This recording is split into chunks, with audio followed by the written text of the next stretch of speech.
Okay, you guys, today's video is going to be so much fun. I'm putting 4 gluten-free brownie mixes to the test and ranking them. Taste, texture, fudginess, everything. Let's find out which one is the GOAT of gluten-free brownies. We've got Bob's Red Mill, Pillsbury, Duncan Hines, and Simple Mills. Let's do this. But before we get started, make sure to like, subscribe, and share for more gluten-free goodness every week. First up, we're making each mix exactly how the box says. No swaps or hacks. We're going box true so it's fair all around. Okay, so first up, Bob's Red Mill. You guys know how much I love all things Bob's Red Mill. They make the best gluten-free flours and mixes hands down. This brownie mix is thick, but not so thick that it'll make you get an arm workout or anything. I did notice that I've made this mix before, and every time I make it, it does take longer to cook than the directions said. The mix and the brownies themselves are a light color when done. It's not gritty. The texture of the batter was pretty smooth, and it is cakier. Next up, we've got Pillsbury. Pillsbury might actually be the most underrated gluten-free brownie mix out there. I wasn't expecting much, but it totally surprised me. Honestly, I shouldn't have been that shocked though, because it is Pillsbury, and they know what they're doing with regular baking mixes. It was so thick though. Like, I struggled to get it in the pan. It even almost broke my whisk. Look how thick and dark that is, you guys. It has chocolate chips in it too, which I love. The mix itself was a lighter color, but once I added all the wet ingredients, it did turn darker. It smells different. It smells a little bit more bitter, but it does look the most real. Look at that crackly top. That is beautiful. You almost can't even tell it's gluten-free. Next up, Duncan Hines. First of all, it was really flat in the pan, which totally surprised me. It's keto and gluten-free, which is cool, but you can definitely tell that it's trying to be healthy. The batter itself is thick and clumpy, and it's like a much darker sandy color. Like, look at that. It reminds me, it's so gritty and so clumpy. It reminds me of sand. That's just a clump right there, you guys.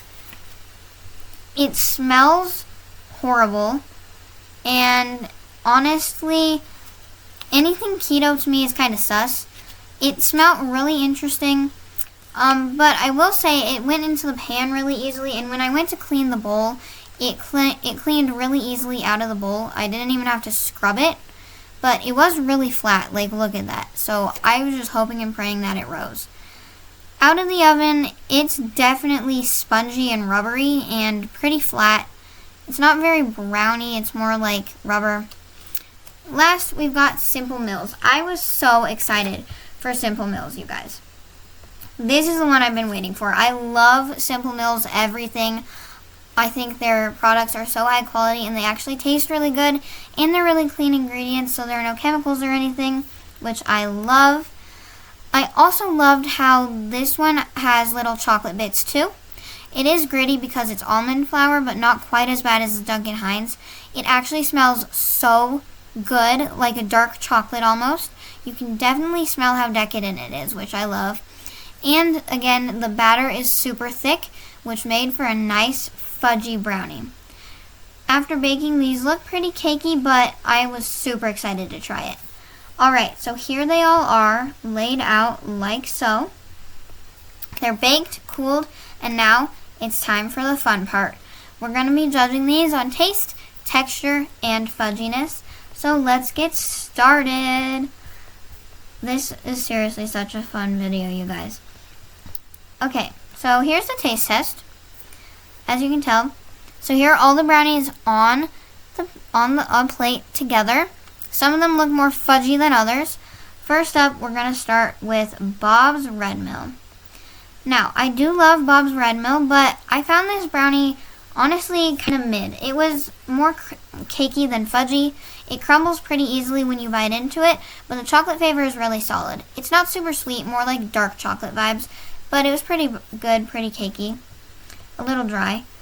Next up, Pillsbury. The texture is amazing. It's got that classic brownie edge with a soft, gooey center. It's definitely sweeter than Bob's and more of a milk chocolate flavor.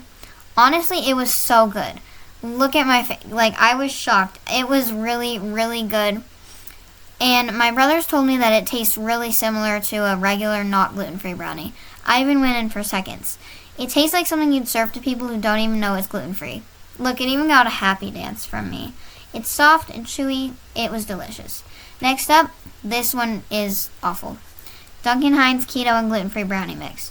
The texture is more spongy and rubbery than anything, and there's this aftertaste from the sweetener, because it's not real sugar. It's horrible and it lingers. It's not chocolatey, it's more like a light cocoa flavor. Look at that. I was appalled. Look at that reaction. The brownie mix was straight up nasty. Like, the texture was so rubbery, it felt like I was chewing on a legit bouncy ball. My taste buds were screaming for help the second they encountered this thing. I literally spit it out. Also, look how sus that is. You can pick the entire thing up and it doesn't even crumble. The whole batch went straight to the trash. It was that bad. Last, we've got Simple Mills. These ones were super good. They were super fudgy. They didn't really stay together that well, but again, it has no preservatives or anything like that, so that's kind of what you expect. The flavor is super good, slightly nutty from the almond flour, but still really sweet and chocolatey and decadent. It's really fudgy, it's really tasty, and I loved it. Overall, my favorite was Simple Mills and then Pillsbury. I hope you guys enjoyed this video. Like and subscribe for more.